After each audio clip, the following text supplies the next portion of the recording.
Okay, here I am again at Collin County to do the informal hearing, which I'm embarrassed to say I've never actually tried doing the informal before, so we'll see if they let me record it for you guys. But gosh, just pulling in this place just gets like a ugh in your stomach.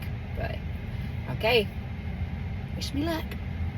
So one of the concerns is that I don't have the evidence because I hadn't done the official filing of the protest yet. Okay. And I had put on when I did the informal, I asked the question, how can I get the evidence that's being used, Oh, okay. Yeah. Okay. I can print that off for you once okay. we get going. Oh, okay. Sure. Okay. Okay. Anything else specific though before we start? Was it just kind of the market value or? Yeah, the market value, and so I don't have an updated repair list, but they're all within the last year or two. I know at the hearing last year it was some said you should update, some said not. And I'm like, I mean, that's a lot of time, and for the contractors too. I feel bad knowing I'm not going to probably fix it. So Sure. Does that matter? Typically, we only want to look at contracts or bids that have happened in the last 12 months, and we want them that they're specific for 20 of 23. Okay. That's the time frame that we're pulling sales from. That's the time frame that we're technically trying to say this is your market value for that 2023 time frame. So if we have repair bills that need to be taken care of that you can present during that time, those are things that we can take into consideration. And the reason, obviously, that we want a repair bill, because then it zeroes in on a dollar amount. Right. Because at the end of the day, we're trying to change this market value for you, right? Well, my roof needs to be replaced. Well, how much does that cost? Right. Yeah. Is it $5,000 or is it $50,000? Well, no, I don't know. Yeah, and I totally get that, and that's why I was thinking but the bids that I have, the house looks the same. So if I show pictures that the house looks the same or worse, than it did when they gave me the bid. Obviously, everything's more expensive now. Sure. And so at least I was thinking, well, at least that's a baseline of amount. Well, we can take it into consideration. Okay. It's just, ideally, I'd like to have a number. That way I can really make, some sort of a calculated adjustment based off of the numbers and everything. So, but if you want to, we can just kind of jump into what I have available in regards to how we came to the value that we did on your property. Okay. Usually most people like to jump to that. Yeah. Yep. I don't know if it changes every year on whether you're supposed to bring the copies or not, but I had brought copies, and then I don't think that they scanned one of the copies. I can't remember what they did, but they wouldn't look at my copies. They would only look at what was scanned in. So in that particular fashion, that is, you were probably in front of the ARB board. Right. So in that particular setting, if they can't get it into the computer system, then they're not going to look at it. Okay. Now, what we're doing here, I can look at it.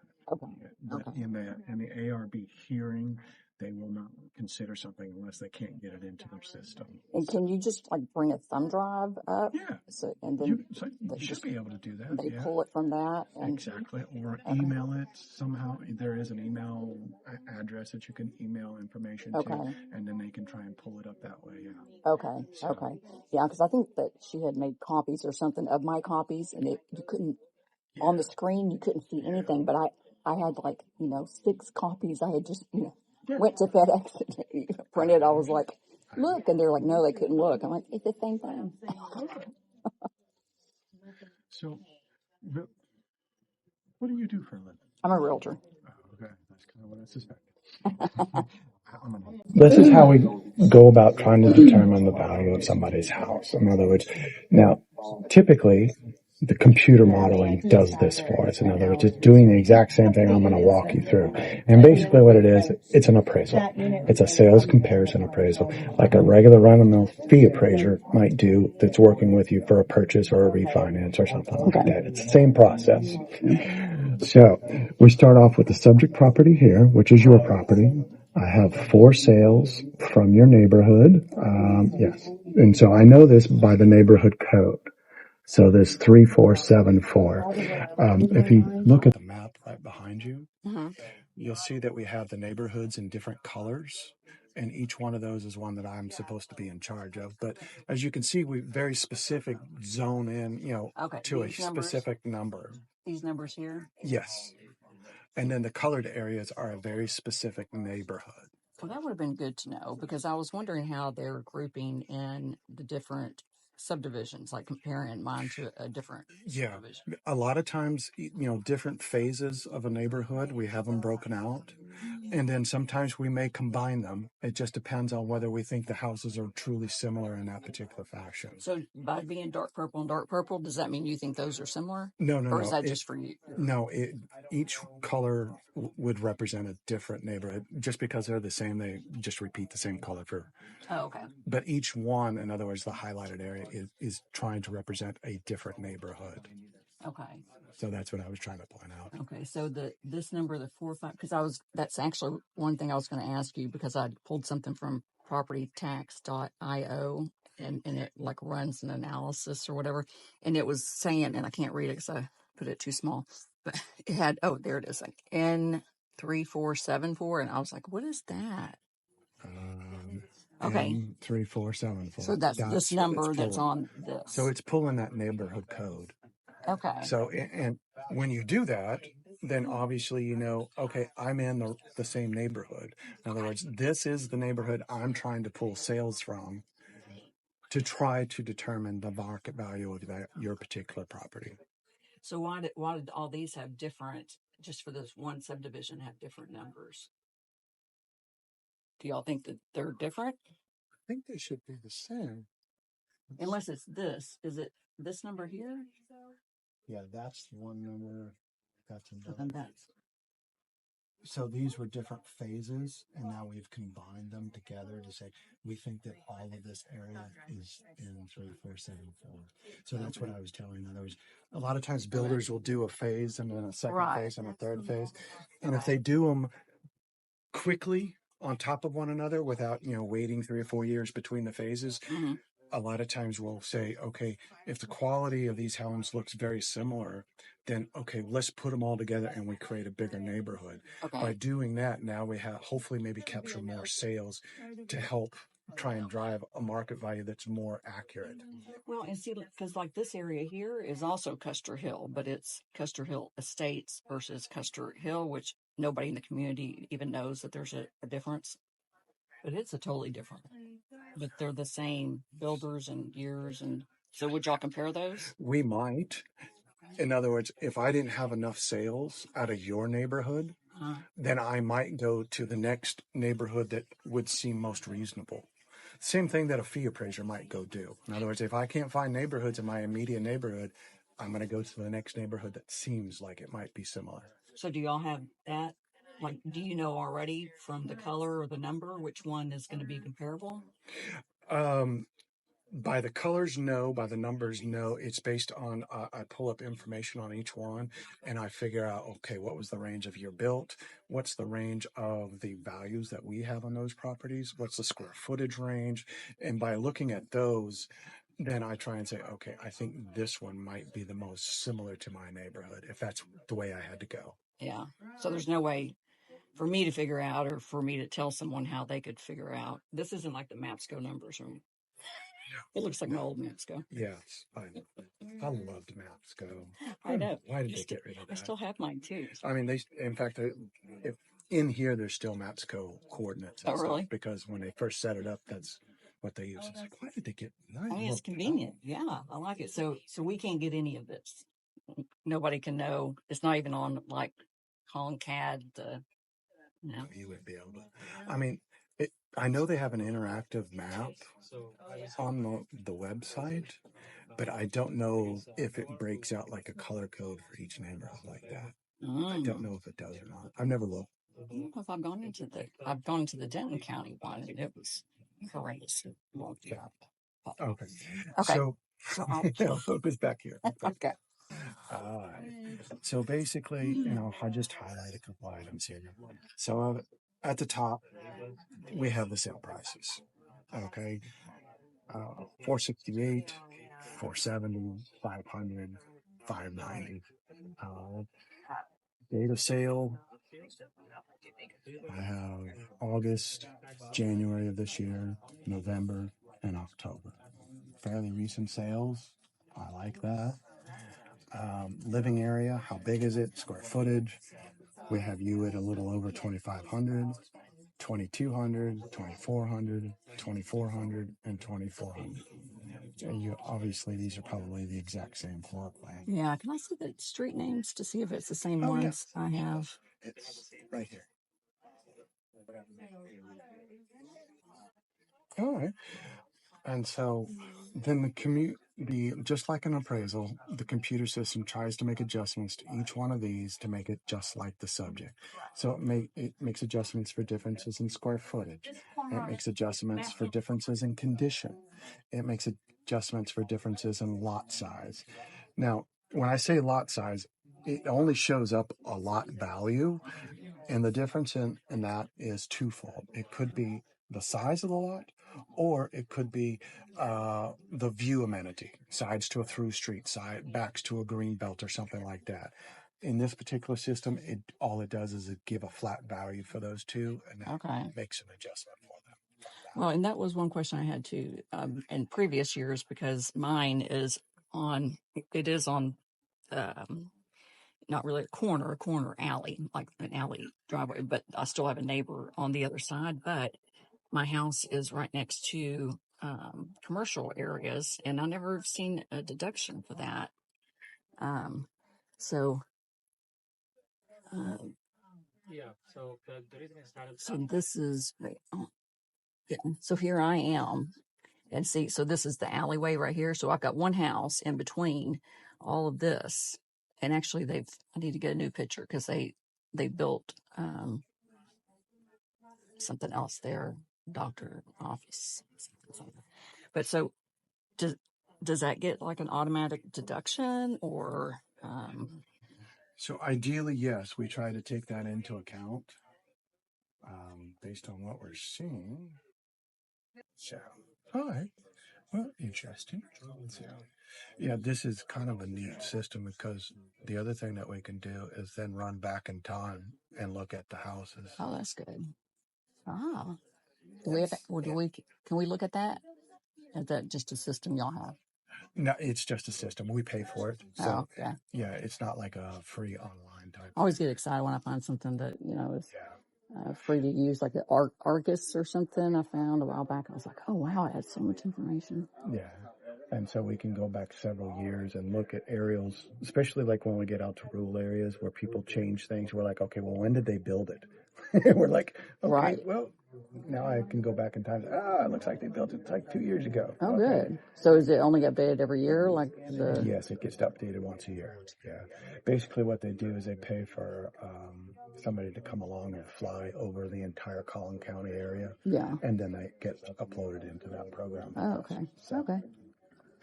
All right. So after the computer system tries to make adjustments for all of these items, then we come down here to, it says an indicator value, but it's really an adjusted sales price.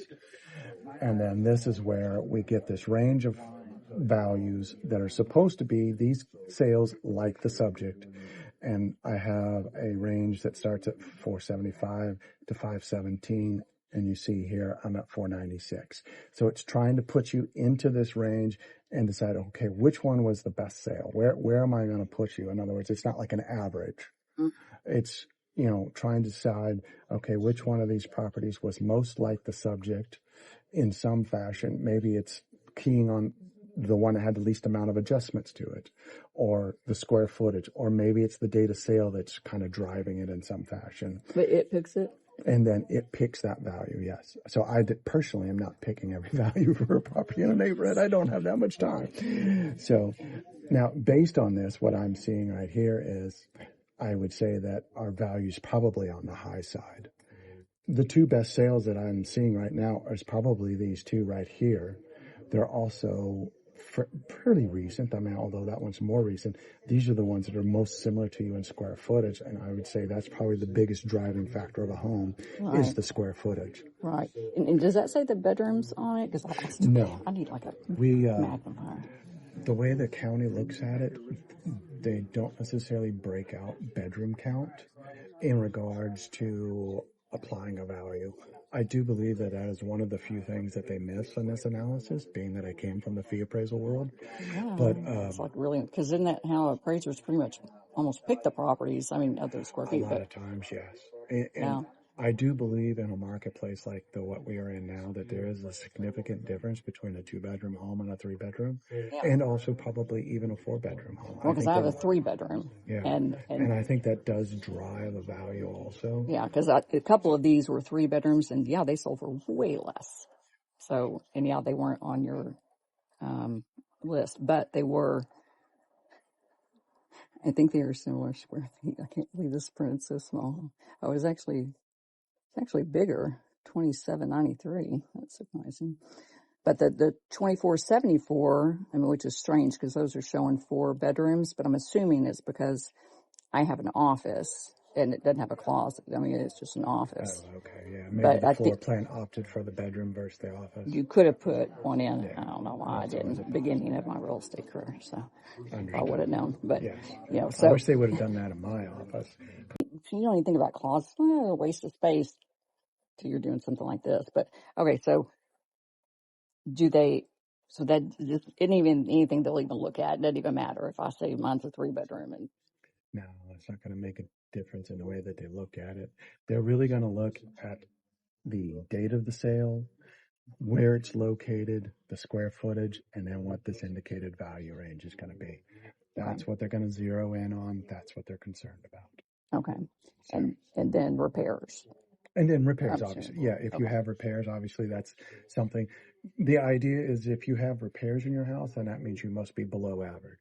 If you're below average, then that's something that we need to consider. Because obviously some of these homes, I mean, some of these homes probably sold in updated condition. I mean, this one's hitting for $56,000 because when the realtor listed that home, they talked about all the wonderful things about that home. mm-hmm. And we say, oh, updated kitchen, updated bathrooms. Okay, you're better than average now. Okay, so we're moving you up to account for that. And then when we plug you into a grid like this, then the computer knows, okay, if my subject property is average, I need to bring these down to match it.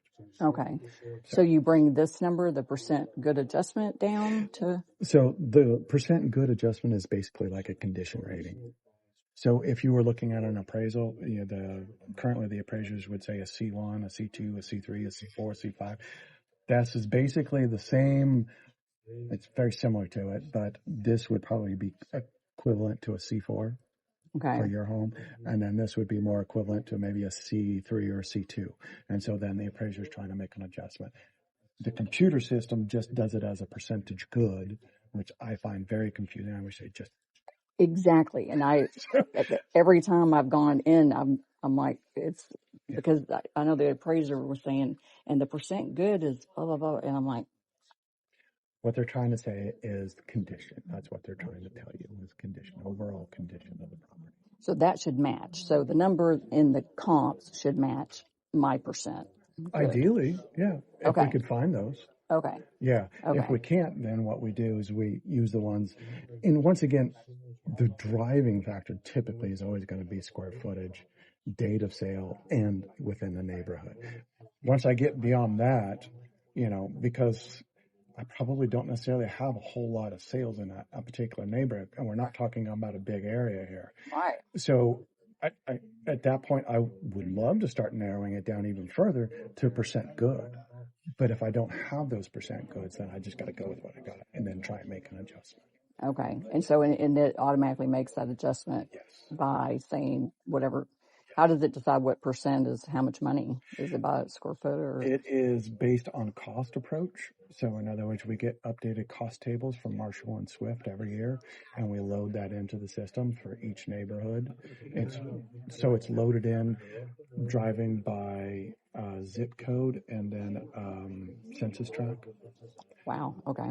And so, we try to get as detailed as we can because the more Yeah. details we have, the better that we can predict a potential market value. Yeah. So, Okay. So if you took the sales price of that comp right there, divided by 100, then each percent is worth a certain amount, and then they deduct that's the off, general idea. Yeah, kind of like that. that's the way it's working, yes. Okay. Yeah. So, like looking at this, they should probably take that comp more than than the others, but you were saying because these were newer, but they're still within the year, but that They doesn't are, really. yeah. And I would say probably, once again, it probably starts with a driving factor of square footage. Okay. Then, maybe date, then maybe percent good. And then, but even on that one, you notice it's even higher than where we got you, even though it's a similar percent good. Now, does that mean that percent good's truly accurate? Maybe, maybe not. I mean, it depends on whether the realtor would give me a lot of information. I mean, I've had some of these sales where I'm looking at them and I'm like, I got 0 comments. I'm like, okay, so I know nothing about the inside of this house. Yeah. Maybe it was updated, maybe it wasn't. I don't know. They didn't Yeah. tell me anything, so I have no way to adjust for it. So you do go in and look at each one and pull the information. It doesn't automatically do that. I do it. I put it all in there. So pretty much then when they say if you just bought a house, like you don't have to tell the district how much you paid, doesn't matter because y'all find out anyway on the MLS. All right. Well, unless it didn't go through MLS. Okay. If it's a builder sale and it dealt directly with the customer, then I may not know about it. And so when those people come in and we say, oh, we have you at 600,000. Oh, well, how much did you pay for it? Oh, 550. Well, do you have a seller's disclosure? Oh, you do? Okay. Yeah. Well, I'm going to give you 550. Oh, and now I know how much you bought your house for. And now it makes my system even more accurate. Yeah. So. Yeah. Well, what do you do with builders that when they come in and you don't know how much any of do you ever find out from the builders how much they sell?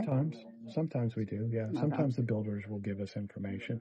Now, the other thing that we do know from the builders is that they have to file a permit to build the house. So we know the size of the home.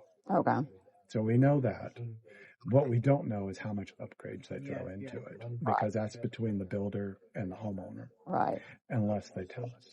Okay. If they don't tell us, or if it doesn't go into the MLS system, then we don't know about it. So there are, we get a lot of information, but we don't get everything. Yeah. So. Yeah. Okay. So looking at this, what do you think your house is worth? Well, I mean, I still think it's lower. Okay. Than that amount, more because of the repairs and all those had a pool. None of those had a pool. Yours has a pool. We gave a $20,000 credit to each of those for a possible pool. Oh, okay. See, I swear last time they gave a lot more than that because I even brought in how much I paid for my pool.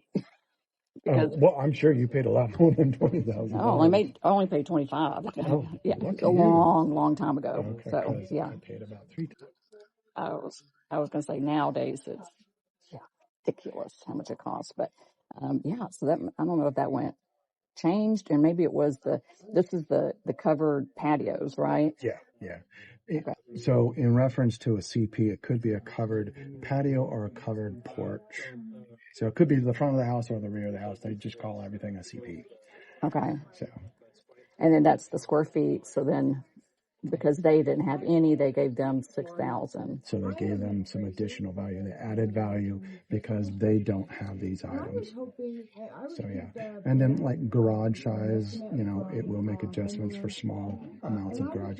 Now see, on a regular appraisal, these would all be 2-car garages and they would be just flat. Right. But there's actually a slight difference in the square footage of those garages based on the information that we have. So the system makes an adjustment for it. Okay. Personally, I'm just like, why do you do that? I don't know. Yeah. They do it. Right. And then the cost here is how much it would cost to build it now, I'm assuming, because I didn't pay more near that much. Yeah, it's estimating the cost to build those items onto your house, yes. That's what it's trying to estimate. So even if it was built, because like my front has, a front patio that was built with a house. I mean, it wasn't anything I added. Yeah. But they still give credit to the other people that don't have it. Exactly. Okay. So like for this one, see, they had a CP at 20 and you have a CP. So it's probably the exact same front covered porch area. Yeah. So, and then on this one, it was a little bit bigger. Really 1 foot bigger, but it makes an adjustment for that. Okay. This one was a little bit smaller, so it took a little bit away from, or added a little extra to that. And then this one was 17. Okay. So it tries to make an adjustment for all of this. Some of the stuff it does, I don't know why don't do that. Yeah, just make it difficult. Just seems to make it much more complicated than I thought it should be. Right. Well, and so the RB7, is that similar to the percent good adjustment? That is a classification of the class or quality of your home.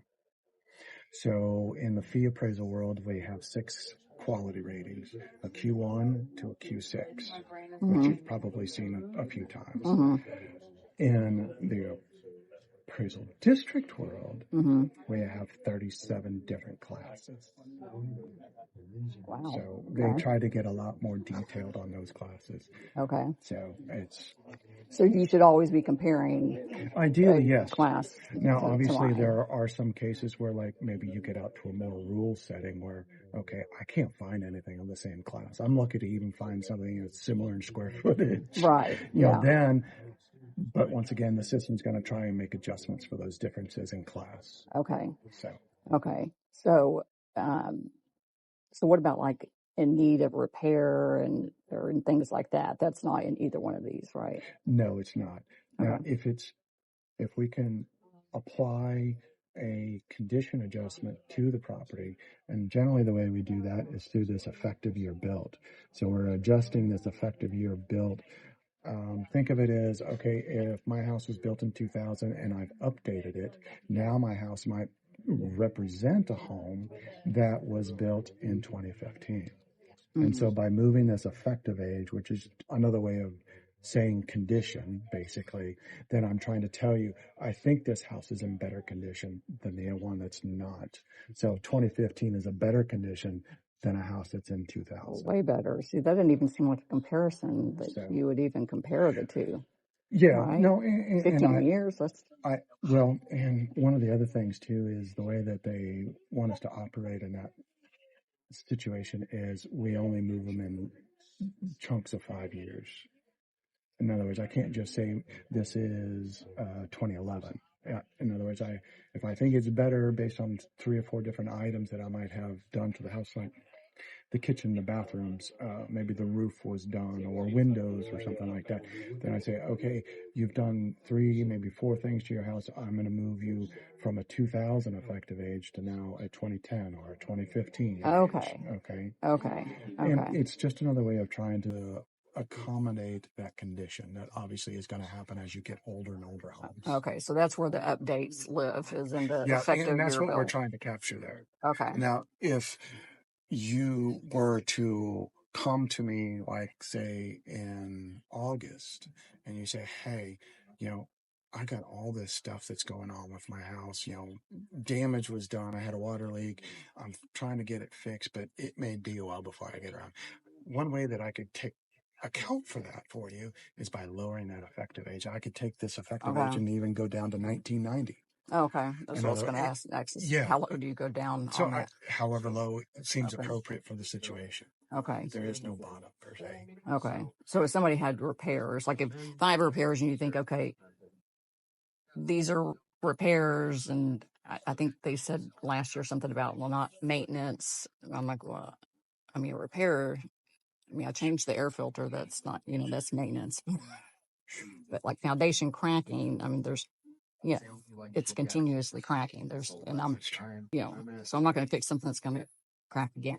So, I'm trying to fix the crack, to prevent it from cracking more, but, that's all you can do. So that to me is not like a maintenance. That's a repair, right? It is a repair. It's kind of one of those things. Is like, okay, everybody's foundation eventually is going to start cracking. It's a matter of, well, how much does it crack? In other words, if you find an engineer, they'll come up and tell you, oh yeah, your foundation's, it can move up and down within a tolerance, and that's acceptable. I'm like, right? No, it's not. I don't want the foundation to move at all. Right? Yeah, it's acceptable. Yeah. I want it to be stunning, but because the cracks that I have do look wider, and so after a period of time, obviously eventually you're going to get to the point where, okay, I got to do something. It's starting to affect the plumbing, it's starting to affect the sewer lines. That's when you got to come in and do the piers and fix it to try and stabilize it to keep it from moving. And then once you do that, then that's the time to come in and start fixing all the floors, the cracks in this, in the sheetrock and everything like that, because now hopefully it's not going to move. Yeah. Well, that's what I figured. And so would that be, well, let me just show you so the repair things that I had was the cracks, and I really have to do better pictures, but a big portion of it is around my pool, because then it's also jacking with the pool and the house.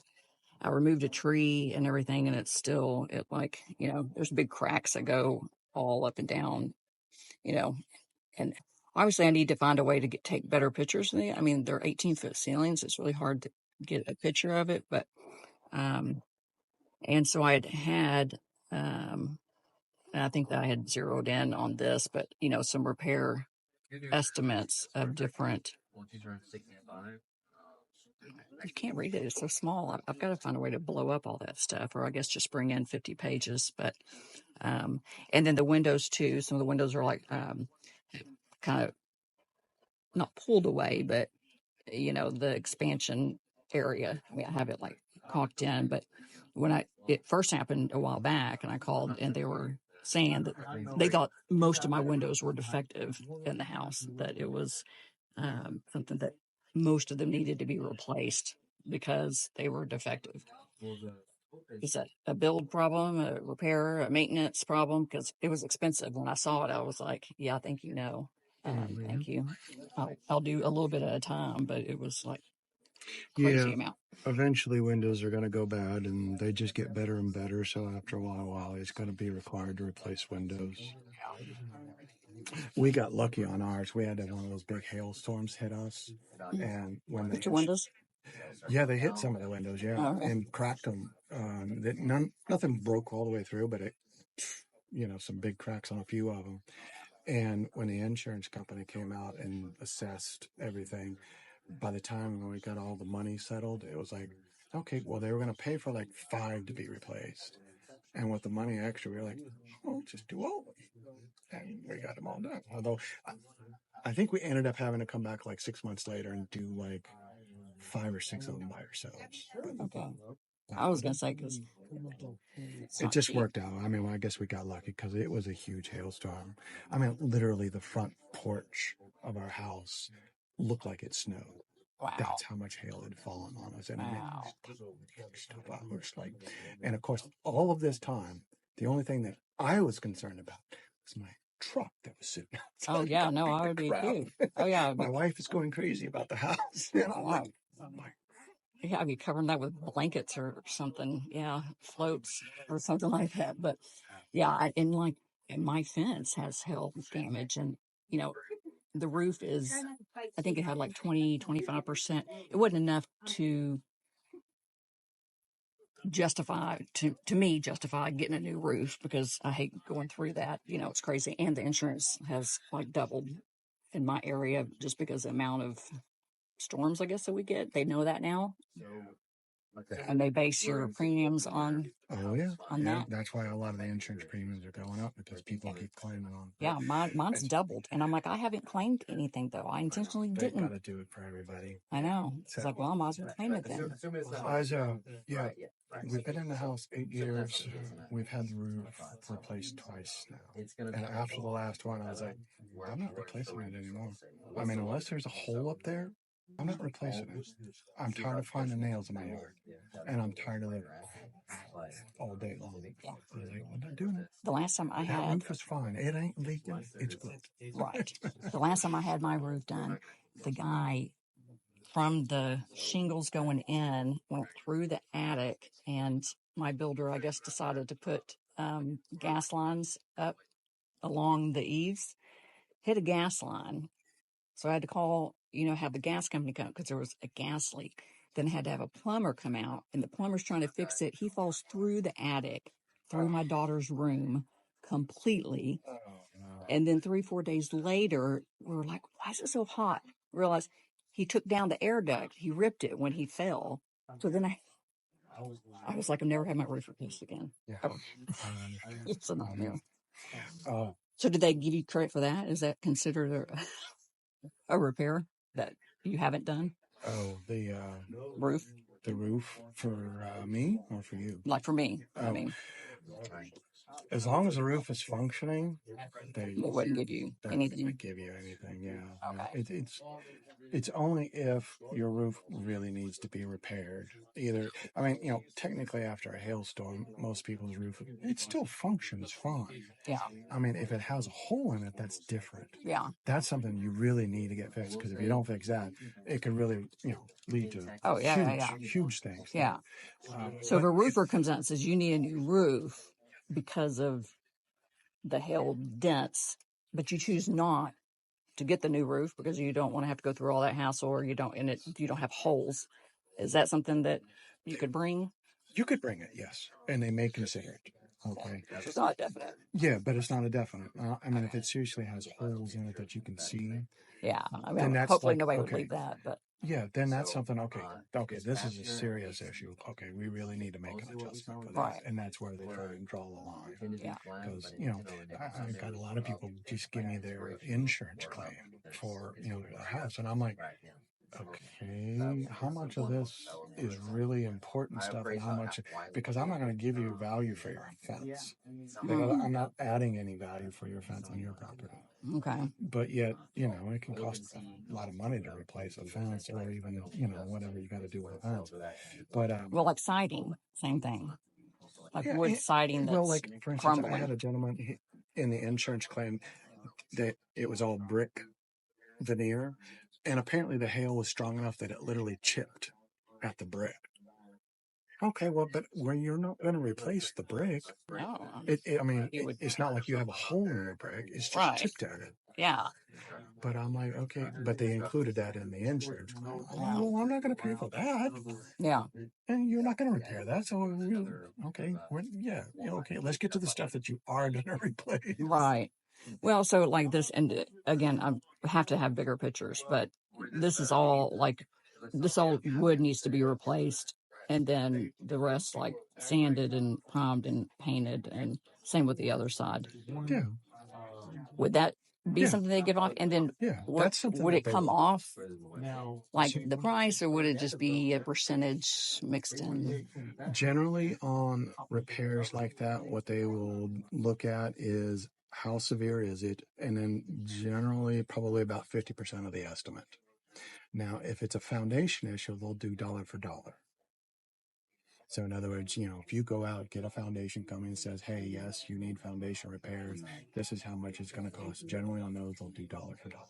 Oh, I thought you said that foundation, they really didn't. Well, if it's bad enough, in other words, obviously everybody's foundation moves, but if it gets to a point where it's really bad enough, it's water lines are breaking, sewer lines are breaking, it's affecting your roof. At that point, that's an issue. And if you get a foundation company, come out, they give you a bid, they say, yes, you've got a problem here, and this is how much it's going to cost. And those, okay, we'll deduct for that. Okay. So the panel kind of decides then whether they think it's a significant enough repair. Yeah, and us. I mean, in other words, I could do that. Or like now, informally. Okay. And so both of them will do that in the same fashion. We try to follow the same rules. Okay. So. Okay. All right. So. Okay. Real quick, and I'm just going to take us back to this sales grid here. On this sales grid, I have the leniency to move a value within that value range. Okay. Now, I can already tell you right now, I think the 496 is too high.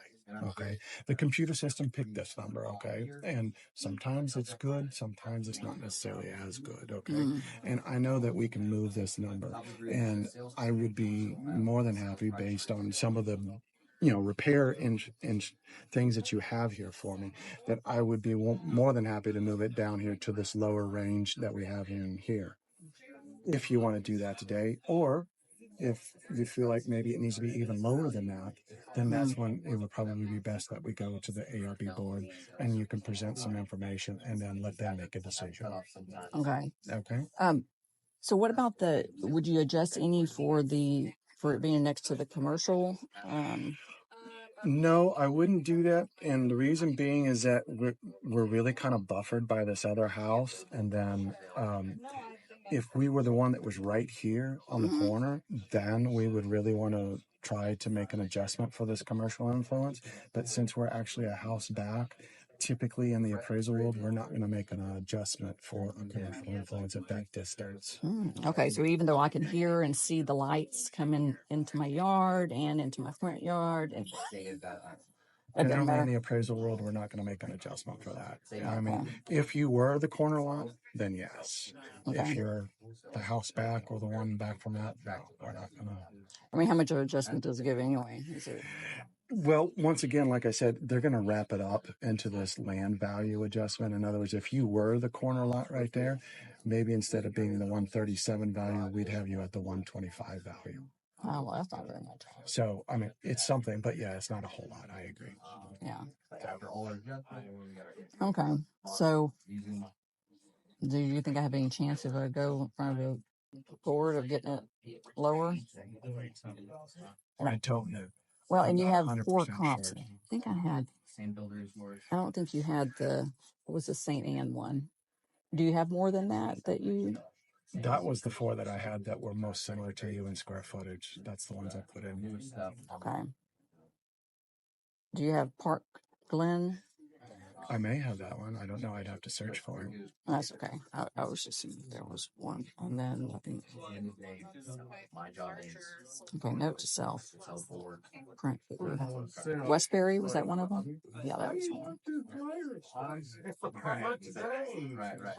Now, the one thing that I would say in regards to the ARB board, one of the 2 things that drive most of their decisions is either sales.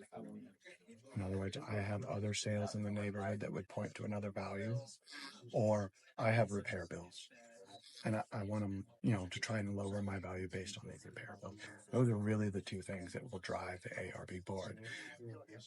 Everything else, I lost my job, I got divorced because I've already heard it. Oh, yeah. No, yeah. I know that. No, I don't say anything. They don't care. They don't care. Yeah. It's not a number. Give me a number and we'll talk. Yeah. Well, even like bathrooms too. It doesn't adjust for, because I remember listening to somebody and that was in front of me, and I was like, wow, that's a huge driving. I think so too, and I think that's one of the drawbacks that they really should consider changing. How do we ask them to change that? And bedrooms. State of Texas, because it's all mandated by the state of Texas. Yeah. Reach out to your local representative. Yeah. State of Texas. So the state actually decides all of this for all the counties. So all the counties have the same kind of information. We all have basically the same access, the same information. Generally, we all have the same programs that we use. Like your new program, does Denton County have that? I don't know if they have that. Okay. Yeah. So it's not like a state thing that everybody. No. Okay. Each appraisal district, depending on their budget. In other words, some counties don't necessarily have a very big budget. In fact, they may only have 4 or 5 people in the entire office. I mean, here we got like almost 100. Right. So, you can tell by the budget, okay, the more people, the bigger the budget, the more fancy the tools can become. Right. So, yeah. Okay. But generally, the state kind of mandates what we can and what we can't do in that regard. So, okay. So what does it have my market value as? Your current market value is $496,000. I could make an adjustment today if you would be interested to $478,000. Because based on the condition of the photos of your home, I would say that your house is going to be more at the lower end of this range. And that would be where I could make a move to. So we're not going to be able to get down to lower than my price value? No. At the end of the day, no, I'm sorry. Yeah. And at the end of the day, your taxes are based off of that assessed value. Right. So anything that we do here today doesn't really matter. Yeah, your taxes. That's what I was saying. Unless you get me down to that, So that number below the 433, I guess. Yes. And to be quite honest, when I got my bill, I looked at it and I said, "Yep, I'm not going to be able to get below that assessed value." Put it in the trash can and say, "I'll see you next year." Yeah. Yeah. I mean, because it's funny because it went from 512 to 496, which. Okay, that's closer, but then yeah, it doesn't do anything for the assessed value. So now next year, your assessed value will go up by 10% because it can by state law, which will put it somewhere in the 480 range. so And then at I'll that go. point, you'll be a lot closer, and then arguing for maybe $5,000 or $10,000 off might actually help. Okay. And does the system or you guys ever look at what the previous market, like say you argued the previous year and got 50,000 off, but still didn't touch your, assessed value? Do y'all look at that like, oh, we're raising it 110, All we do is each year we just look at what is the market telling us the value is worth. So whatever that is, irrelevant of what last year was, because obviously the market can go up, go down, stays the same. That's the market value, and that's what we try and shoot for. And then, the assessed value that comes with the homestead exemption, it does what it does. And if once it reaches back up with that market value, then every little move that we make, it actually pans out for somebody else. In this particular case, unfortunately, we can go I can go all the way down to the bottom of the grid. It's still not going to make any difference, unfortunately. Yeah, no, I agree. Okay, and so once we make a decision like here, then that makes it where I can't do a formal. No, not necessarily. So we can go one of two ways. I can make the change in the system and we agree to it, and then still giving you the opportunity to do a formal protest in front of the ARB board. Or we can agree on a value and we make that change, and then you say, okay, I'm going to sign and say, I'm not going to go protest any further this year. So we can go either way, or I could just leave it the way it is right now, and then you could proceed. No, I'd rather you adjust it, and I'm sure that I won't, do anything. I don't really want to. Now, would you like for me to explain to you why you don't want to do anything? Oh, okay, yeah. Give me just one second. I'm going to pull up an Excel spreadsheet. Okay. And I'm going to show you why, if we lower your value, it's actually going to cost you more. Seriously. I didn't believe it either when they first told me about it.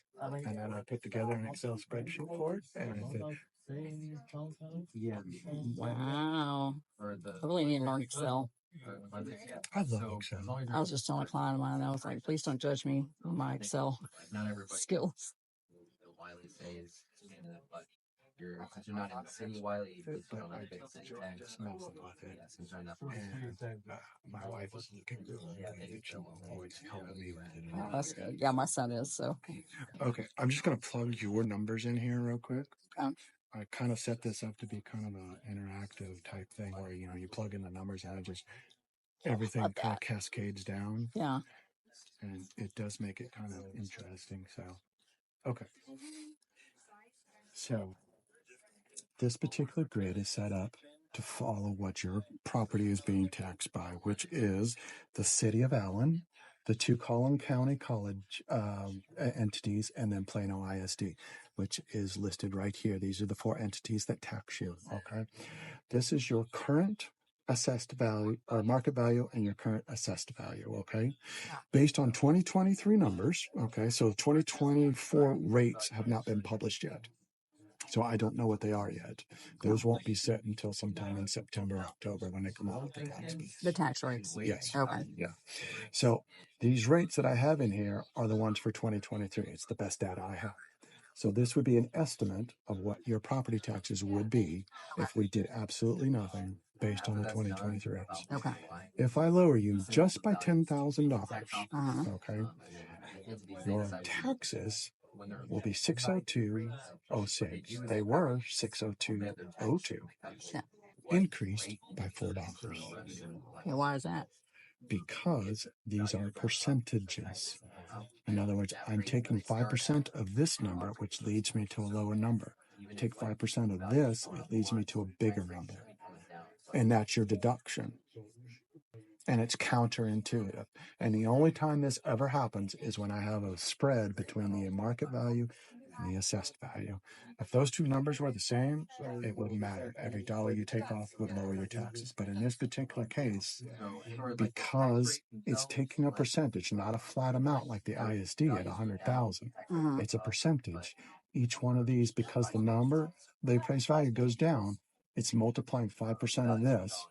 5% of this is going to be a lower number because I just lowered that number, which in turn, counterintuitively, ends up costing you just a few more dollars in taxes.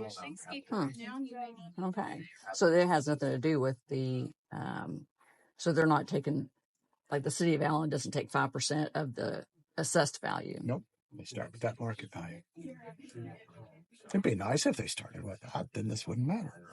Well, yeah. Well, what's the point of the homestead exemption cap of the 10%?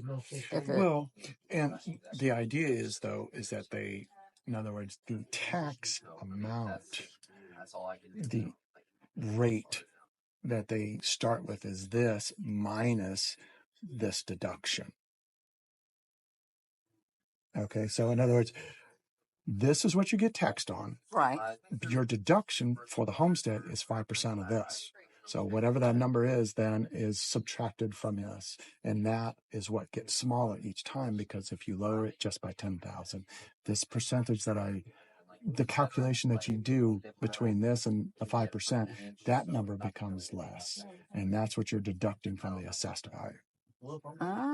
If you want to take a picture of that and take it home and like play with it and say, hey. Yeah, can you send it to me? No, but I'll let you take a picture of it and I'll let your son recreate it. Give him a homework assignment. Right, he would and have say, to. Is this right? Does this seem right to you? Yeah. Like they didn't all give us the homestead exemption the right way. And it seemed like, from looking at like Denton County too, that everybody just kind of does. Nobody has a set rule they have to do. Yes. Nobody has a set rule except for the ISDs. The ISDs were the ones that got mandated by the state of Texas. It had to be a flat rate. Yeah. All the other entities either have the option to give you a discount, or they don't even have to give you a discount. Like the city of Salina, they don't give a discount for homestead. And there are a few other cities that don't. Right. And some do. So. Yeah. But the others all seem to do it as a percentage. And then when they go to a percentage, that's when this counterintuitive thing of lowering your market value kind of backfires on you, unfortunately. So, and I just want you to know, I've shown this to like probably a dozen people. Half of them say, just go ahead and lower it anyways. Yeah, so no. They don't believe me. So, yeah. And that's fine. I'm just... No, that makes sense. So. I mean, I agree. And I am going to ask my son to recreate that. Okay. All this information is available online. It's not like it's secret or anything. Okay. I'd never heard of the percentages before, because I thought it was, I forgot how do they have it? I actually ended up creating it off of the tax bill that I got last September. I basically just followed this format that the tax bill follows. And that's how I created this, and just followed and then plugged in the correct tax rates for different entities, different cities. Yeah. Because mine is in Frisco, so it's not the same. Why do they not take the exemption off of the assessed value? State of Texas, that was their rule. That's the way they wrote up the law. That's the only thing I can tell you. I don't know why. They probably didn't think it all the way through, and they didn't think about this issue right here. I mean, but that's just exemption. I mean, the tax rate's still based off the assessed value. Yes. Across the board. Yeah. Well, and it seemed weird, too, with the property tax relief bill that passed, that I thought was so great, because, like, my mother has a property that when my stepdad passed, she got, and it's not a moneymaker or anything like that, but her taxes have got, I mean, he paid $60,000 for it, and they're assessing it like $500, and being a non-homestead, she's responsible for, and it's been crazy. And like one year I got it down to from 500 to 111, and then the next year 275. Nothing had changed. But then I found out that tax relief thing didn't take effect until this year for the non-homestead. I was like, I thought it took effect last year. I was so excited for her. The 20% cap. Or what do they call it? I can't remember. I was like, Governor Abbott said all of it takes effect. Just to clarify. Yeah, no, you can leave it. Don't change it. Yeah, no, I agree. I agree with you. I will. Plus, if I end up going to this says we made no changes, and then we are done. Okay. And if you get home and you say, Tim, that is just full of crap. I want to protest. You still have the right, okay? Okay. I don't mind if you do. Sounds It's fine with good. me. I mean, what I was thinking is the only reason that I possibly would is if I had a roofer come out and a foundation company, and they said it was significant enough. If it were to get you below the 433, then it would be worthwhile your time and effort. Yeah. And you're saying dollar for dollar for foundation and 50% for Probably all other repairs that you might roof. have, yes. Okay. Okay.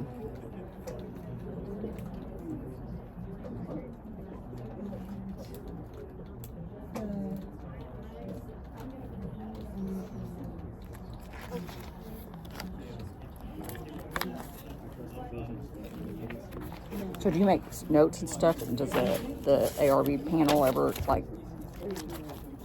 see, or do you talk about what, anything Not discussed? really. No. Okay. All I do is generally just present what the sales information was. Like I just present it to you.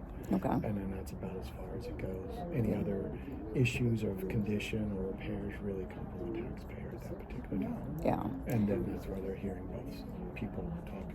Okay. And what about the equity? I mean, if I go, which I never quite, or being not equal to my neighbors, that never seemed. Even though I've proved that I was, they've never lowered anything. They generally do. Yeah. I mean, I've seen a couple of cases where we might lower a value because of equity, but it's usually only just a couple $1,000. Yeah. So, Well, and then also it's basing your equity value based on what you guys gave everybody, which is kind of funny. I mean, sometimes we do kind of, like I said, sometimes we do get it wrong, but usually on those, it's only just a couple $1,000 that we're changing it.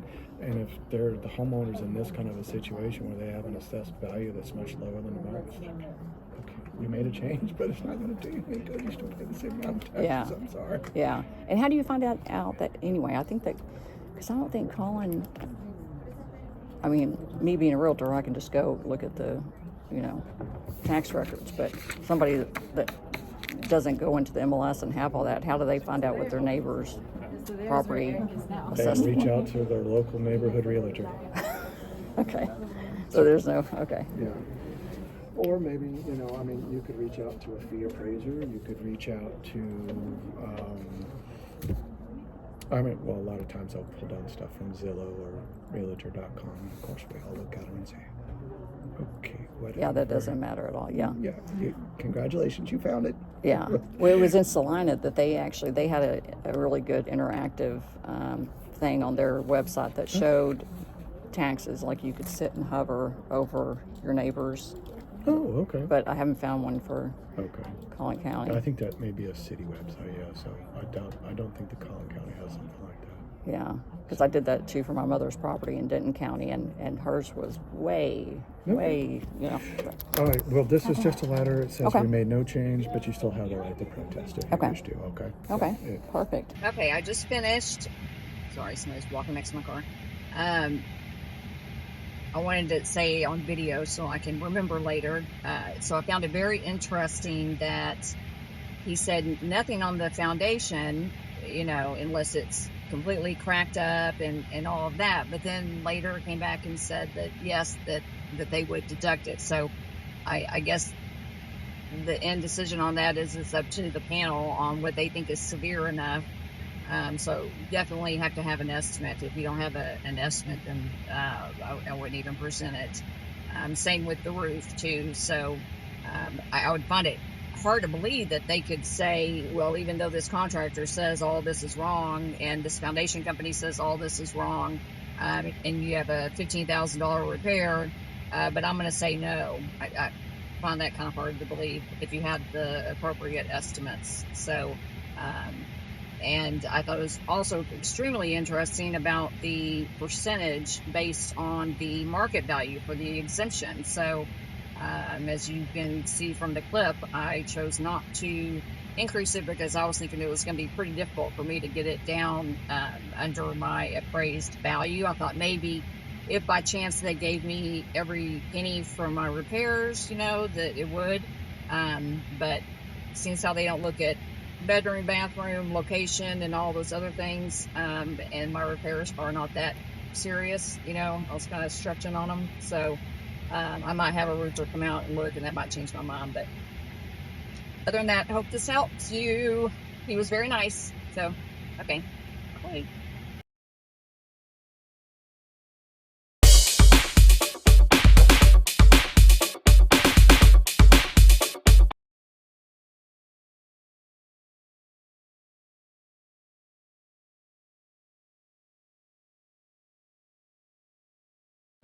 It's that dreaded time of year again, protesting property taxes. So you should have already got in the mail your notice of appraised value.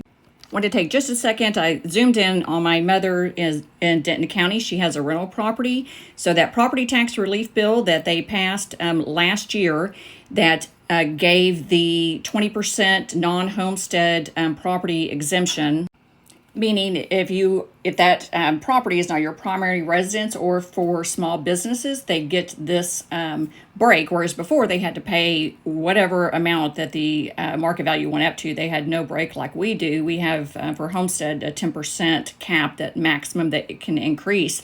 So now, because of that tax relief bill, they have 20%, and that's only for 3 years. And it started this year, not last year, like our homestead stuff did. So unfortunately, but this year, the people that are renting out properties, investment properties, they will see that on their bill, and it's called the circuit breaker tax credit. So you'll see that that's there right next to the homestead. It's not on my property or my tax appraised value because I don't have an investment property. So back to my Collin County appraised value notice. If you just click on, get your camera out, click on that QR code, and schedule your informal protest hearing. This is for Collin County, and you'll see me picking it out. And you can reschedule if you need to by following the same links. They'll send you a text and an email. Make sure you keep note of those addresses so you can find it later if you need to reschedule. You do have to go in person. Denton County is requiring that you e-file first and then go. So you have until May 15th to do your e-file for your protest. So for Collin County, you can do it before or after, whichever you want to do. So anyway, I'm showing pictures of what it will send you, saying the confirmation of the informal hearing. And you're supposed to take everything. I'm not sure, since you don't have the evidence of their comps, exactly what you're supposed to do. I have asked them that question. I might go ahead and just set up my e-file so I can access those comps before I go in for my informal hearing. So for more information on e-filing and all that fun stuff, check out my teamduffy.com/protest. There's links to the Facebook group where I'll put, like how long it took me to get into the hearing, and I encourage everyone to do that. So I know that when it gets down to it, everybody has a lot of questions, and it's hard to get the answers. So that way your neighbors hopefully can help you out as well. And then you can have links to my site to get comps and things like that. So anyway, I hope this is helpful. Again, I do not represent anybody for protesting their taxes. I just do this, I feel like with real estate, being a realtor, that it's my job to help inform everyone, especially on things like protesting taxes. Most of the information that I have is from my own experience with doing my own protests, my mother's protest, her rental properties, and then my awesome neighbors that have contacted me that I help with comps, and they'll let me know how it went. So that is where most of the information is coming from. And I'd be remiss not to do my shameless plug. If you know of anyone that is thinking about selling or buying a property, please give me a call. Alicia Duffy. Thank you.